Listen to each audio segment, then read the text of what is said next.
in the first round. You are literally a contingency plan yourself. So why are you mad that your team is taking a Oh, contingency plan? Oh no. no. Oh no. Oh no. It hasn't No. come to me yet.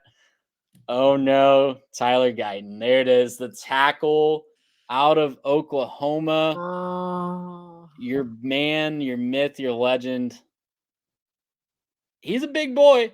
He's a big dude. He's 6'8", a he's a big 322. uncoordinated boy. Oh Definitely man. needs some footwork work. Whew.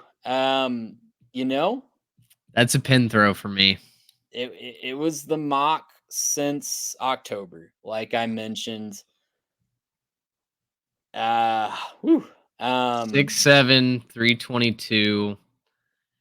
So that means that he will play left tackle. you will play left tackle, and you probably And slide Tyler Smith inside. well, Smith was playing guard last year and he looked really good. So the hope was that you would take a center and or one of the top Still tackles, could.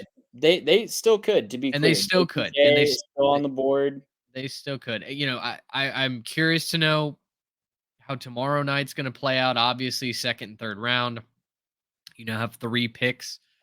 To get Was that he was he the best player available right there? Guyton, no. Who would you so you're in that war room, who are you standing on the table for them to draft at that point? Yeah, Is it taking the truly best player available? Because, Cooper DeJean is still on the board, and to me, that's the best player available, yeah. but Hold you on. don't really need that player. Trying to get. Give me a second because I'm trying to figure out who all is left. The draft ticker that I have doesn't have that. Yeah, I got you. So, Stall for me. Live radio. yeah, so Tyler Guyton, the pick for the Dallas Cowboys, obviously a trade back from 24. Graham Barton was on the board at 24 if you wanted to go center. It seemed like the Cowboys were locked in on tackle, and they realized that if they were going to get one of the top tackles in this draft, they needed to move up. Cowboys don't do that. We all know that. So they move back. They pick up a third-round pick, and they also get Tyler Guyton, the tackle out of Oklahoma. As I mentioned, a behemoth of a man at 6'7", 330, pushing 330 pounds. The cons are definitely the footwork.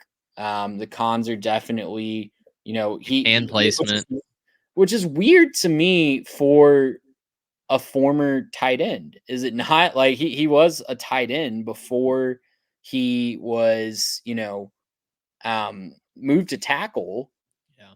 but He's a big yeah, boy. You lose some of that mobility when you're absolutely. 322. This is gonna hurt a little bit. Jerzon Newton is still on the board.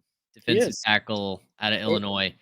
Is that's a glaring need for the Dallas Cowboys. One of the worst run defenses in the NFL last year. The Packers got whatever they wanted on the ground in that playoff game with Aaron Jones. It set up the pass.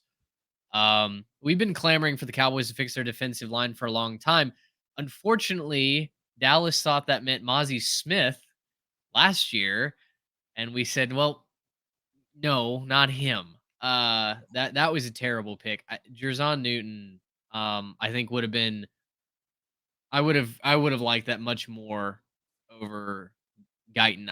That feels like the Cowboys plugging a need instead of picking for need instead of truly picking for value. You mentioned Cooper DeJean still on the board, Nate Wiggins, Kool-Aid McKinstry, et cetera, et cetera. Tomorrow is going to be all wide receivers at the beginning of this and round. maybe corners, depending on what Corners and happens to the wide last 3 receivers. picks Yeah. here.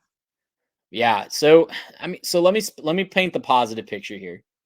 You do have a day one starter at tackle, I believe, and Yeah, you you do. plug that hole. Whether or not he's going to be top half of the NFL at tackle his first year remains to be seen. But you do have a plug and play guy that will be ready to go week one. There's something to be said about that.